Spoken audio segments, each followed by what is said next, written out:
Welcome to the Center for Innovation in Campus Mental Health's Conversations Over Coffee video series. My name is Pearlyn, and I am the Research and Knowledge Exchange Coordinator for the Center.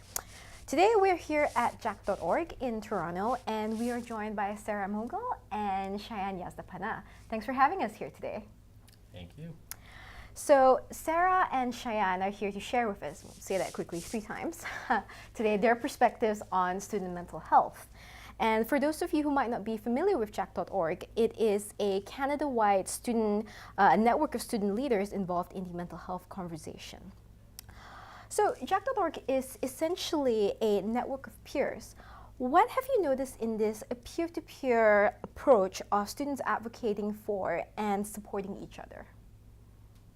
Do you want to start? Sure, yeah. Well, for me, speaking anecdotally as a student, it definitely is a lot more comfortable when you are, talking to other students about something that feels so close to both of you. Speaking to, I think counselors is great, and speaking to professors, teachers is great, but there's just something very special about when you're speaking to someone else in the same shoes as you.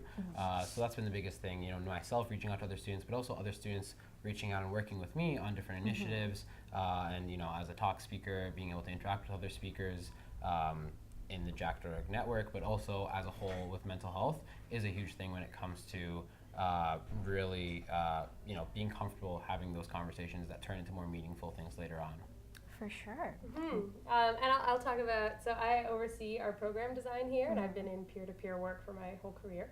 And I just think having a student-led model really means that our programs are going to be more effective. So we were just joking out there that there's all these times that I'll design something or I'll have a message and I'll run it by Shayan. He'll be like, that's trash, that's the stupidest thing, right? Because it just doesn't make any sense. It doesn't resonate. I call everything youthy. I still don't really know how to pronounce meat. I just can't do it. But Shayan and the students in our network always guide our work to make sure it'll actually have the impact we want it to have, which is extremely powerful. Yeah, I feel like that's really important. If you're designing something for students, you want to make sure that it's actually reaching them and it's from their perspective. Yes. Yeah. Why do you think student leaders are important in this conversation about mental health? Yeah, well, I think, again, kind of reaching back to my last point, it's so important to have youth advocating for youth for a lot of different things, but especially when it comes to mental health, which is something that definitely is becoming a lot less taboo as the years have gone on, but still has a lot of stigma associated to it. You don't want to see someone who has their, PhD in it telling you, hey, you should feel comfortable reaching out and talking about your mental health. Although that definitely has its pros still, again, there's something that's a lot more impactful when it's someone who you resonate with, who tells you, it's okay to take care of your mental health, and I struggle with my mental health too, and it's fine to get help for your mental health and take care of it in the capacity that you need to. So I definitely think there's a huge need for student leadership when it comes to mental health, and it's doing a lot right now with the things that I've seen students being able to do. I think especially in mental health or in health services or in different policies, young people and students are almost never involved in decisions or policy making, and that is changing, which we're really excited about. But something like mental health is so contextual, right? It's shaped by environments, social environments, structural factors, all these different things, and I think we need to just re-examine what we think expertise is in these conversations, and youth expertise and student expertise, and the realities that this actual group of people are going through is just as important as having a PhD in policy design or being a psychotherapist. That's a really good point about expertise, because oftentimes you have counselors and psychiatrists who they are absolutely the experts in their field, but their experience of being a student, that's probably something that has been a lot of years have passed between them actually being on the ground experiencing what it's like to be a student. So that's a really great point. Yeah. Can you give me some examples of student-led groups, other than yourselves, or student-led movements that have been really effective at making changes in the sector? Yeah, I'll talk about, we do a lot of intentional collaboration with other similar groups. So we have friends in Australia, they go by Batir, and they're a great organization that does youth-led cultural change and stigma reduction work for mental health across Australia. We also have another friend called Student Minds UK, and they do really amazing student leadership across the UK. And just learning from their examples and seeing how they balance different aspects of youth co-design and things like that in their programming has been really helpful for us. Yeah, I know a lot of universities have a lot of different student groups when it comes to mental health. Just like we have the JAC.org chapters, I know there's some organizations like SMASH, Healthy Minds, that do a lot of different work when it comes to mental health advocacy on campuses. But definitely I think that there's a really big focus on student initiatives when it comes to what Jack.org does, which I think is really cool. But overall, I think there's a lot of stuff going on for student involvement with mental health. For sure. You mentioned the Jack.org chapters. Would you mind speaking a little bit more to that? What do they do? Yeah, for sure. So Jack.org chapters are essentially like student groups or clubs that you would have on various campuses. So we have them in high schools and post-secondary institutions like colleges, universities, all across Canada. And essentially they run different initiatives throughout the year that focus specifically on their own community. Because at Jack.org we realized that there's such a big difference when it comes to addressing mental health issues when you go campus to campus. Oh, for so sure. yeah, exactly. Like a rural campus compared to U of T, for example. Yeah, exactly. Like I go to Ryerson, and so the initiatives that we would run to promote mental health awareness and advocacy is going to be completely different than what someone in the Yukon is going to do, for example. So at Jack.org, we work to equip students with the tools that they need and support them. Our chapter coordinators work with them throughout the entire year to help them kind of run the initiatives that they want to do, and we let them do the designing, let them do the execution, everything like that, and we just help them on our end in terms of giving them the tools they need, the support they need, and guiding them wherever we can, but let them essentially figure out what's going to work for their community. Nice. So essentially, is it all self-determined by that campus, the students on that campus? Do you think that this is what we need? Well, our chapters go through a really comprehensive training program. It takes about 4 to 6 weeks, and it starts with reflection on leadership and advocacy. Then it has a mental health knowledge component, because we want a solid foundation of skills or of knowledge, because if you're going to start these conversations, you should know what you're talking about. And then we have a skill building component about community reflection and action planning and goal setting, so they can design their initiatives that'll work for them and be in line with their own goals. So in that way, there's a solid training and foundation, but then everything they do is guided by their own reflection and their own work. That's great.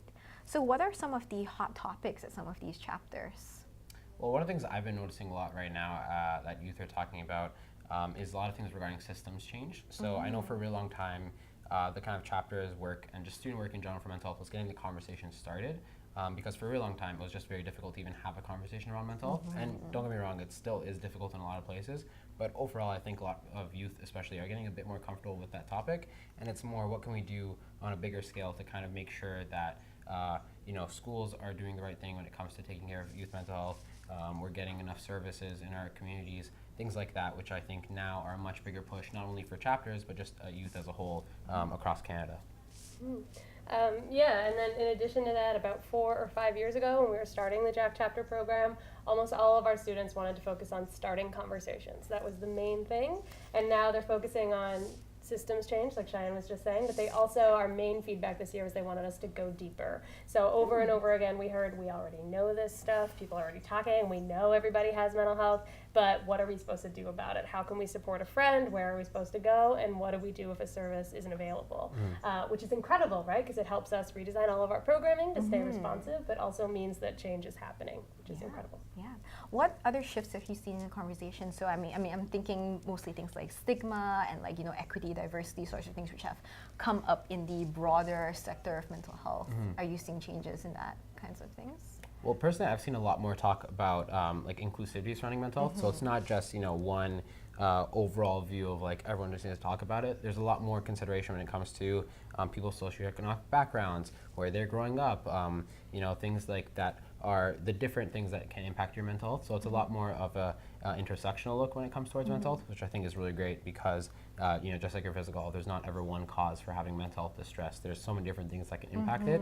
So we really do need to take a wider view when we're talking about our mental health and the mental health of others and how we can support them.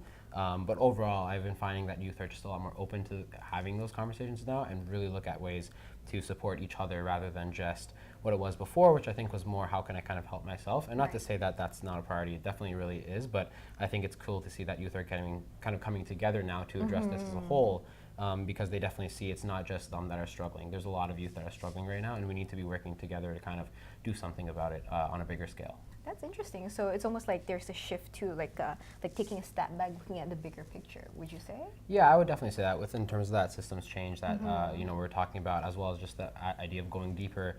And something else that Jack.org has been working on is an initiative called Be There, where we're really looking at how to support each other when it comes to youth supporting their friends, which I think is another really big thing, where now we're looking at more, it's not just how do I get help for myself, but really how can we make it so that our friends aren't struggling anymore and we can really be there for people around us, because we recognize now that so many people can struggle with their mental health. It's not just something that can happen to the 1 in 5, as you say. It's something that can happen to the 5 in 5. Everyone can struggle with their mental health, and we really do need to be cognizant of that and aware of that, and learn how to kind of help all youth kind of take care of that. For sure, mental health for everyone. Really. Yeah, it's exactly. like we all have mental health. Yeah, for sure. Yeah. And I'm wondering, because something that we're seeing as well is the rise of like a whole campus approach, which is a whole. It's not just about student mental health, but it's about faculty mental health, staff mental health, and is that something that you've seen too? Like students are also caring about not just students, but it's like we care about everyone's mental health. Yeah, we're actually making, in response to students wanting to do more systems change work or working at different levels within their campuses, we've been making an advocacy toolkit to help our students with systems change, and we're also making a campus assessment tool. And a campus assessment tool is a tool for students in chapters to gauge what's on their campuses with respect to services, but also the broader environment, the different campus groups that are available, the different decision makers, and make those collaborative linkages wherever they see. So it's in line with our approach in that it's giving students the knowledge and tools they need to make the change they want to see, but it's at all sectors of campus, which is really interesting. So we'll be piloting that in the fall, but it's a direct response to students wanting to do this work and to exactly what you've said, wanting to work across campus at multiple levels. So I know that one of the things that you have, like Jack.org has been advocating for, is more student involvement in the actual development and implementation of policies related to mental health on campus. What are just your thoughts on that? Like, what are some challenges that you think you might run into? Well, speaking from a student perspective, one of the main challenges I always see is we kind of really don't know where to start. So a lot of students can very easily identify when there's a need for mental health change in their campus. So, it's very easy for me to say, Ryerson needs to change something about its mental health, but figuring out what that something is really tough, which I think, again, is why, this toolkit kind of fits in really perfectly with that, is because it helps kind of navigate that conversation better and find out, okay, we can narrow it down to this specific area where we really need work on. And then it comes down to actually being able to work with the right people to make that happen, which I think is another issue in itself, just because there's so many different people you can talk to kind of make those things. But I think as young people are kind of trying to find a better ask for that, kind of really narrowing it down, I think can help a lot in making that change. So it doesn't just seem like two parties, but bumping heads of we're unhappy, we're trying our best. It's we can work together to actually address a specific thing that both parties can kind of have a say in, that will come to a greater impact for the entire campus. For sure. Do you have anything? Yeah, I would just add, in all of our resources and like the evolution that we've seen over the last year, is that we're getting more precise and we're getting more actionable. So I think students for a long time knew they wanted to make a change in systems, but they just don't know where to start. They don't know what change they're wanting specifically, which is why we've made these checklists, and they don't know who to talk to. So we're trying to make things as actionable as possible. Find an ally, find a collaborative partner to work with, find different people, write a letter. It seems huge when you say systems change or campus advocacy, but when you break it down into bite-sized chunks, it's actually like a real process that you can go through, which is what we're trying to do. Yeah, it sounds like with like the students that you're involved with, there's so much energy and there's so much of a desire. Like, I want to help. So it sounds like giving them like a concrete plan to just do this is really going to help, like provide some sort of structure. But also making sure that there's space in every step for them to dictate it themselves. So we have gone too far in the other direction where we've said do this, and we've had students respond by saying like that doesn't speak to what I actually wanted to do. So we make sure all of our resources give guidance, but allow students to actually say, well, this is what I care about, this is what I want to do, this is my time frame, here's the priority on my campus, and then how they can make that change for themselves. Yeah, that's really exciting. It is, yeah. So my last question is that, for you to like pull out your crystal ball and take a look into the near future, like what's coming up next? So we've gone from conversations about individual mental health to like systems change. Like, what do you think is around the corner? Well, I mean, the systems change I think still has, really all of it has a long way to go still, obviously.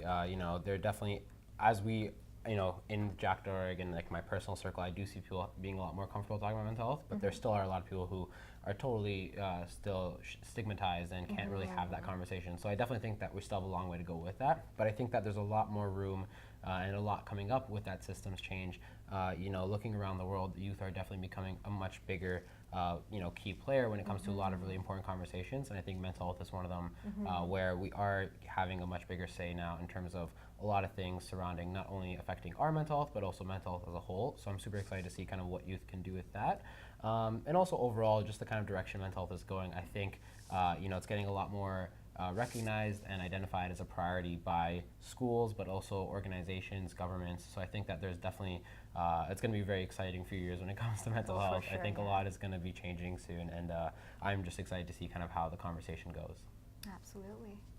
Yeah, I would just say that things are getting a lot more specific. So a few years ago, it was, what is mental health? We all have it. You know, don't be a dick when you talk about it. You know, like, and I think those kinds of things are becoming completely unacceptable. But underneath that, people still don't really know the differences of different mental illnesses. Or it's a lot easier sometimes to talk about depression, anxiety, but people are still not talking about schizophrenia or severe bipolar or different diseases within that. So there's gradations and there's specificity within these conversations that we're just starting to have. In addition, we used to say better resources, and now we're having more precise systems change and partnerships. So I just think as like the veil's going down, as we're talking more, we're able to get more and more specific and have much more impactful work, which is cool. Yeah. What an exciting time to be alive. Yeah. Yeah. Well, thank you so much for your really insightful perspectives. So, and yeah, thank you for joining us today, really, and letting us film in your space. Our chalkboard. Yes. And your chalkboard back. So, if you'd like to see more of this, subscribe to our newsletter by going on to campusmentalhealth.ca and joining our mailing list. If you're interested in other resources, news, ideas about mental health in the post-secondary environment, all of that and more is also available on our website. Thanks for watching.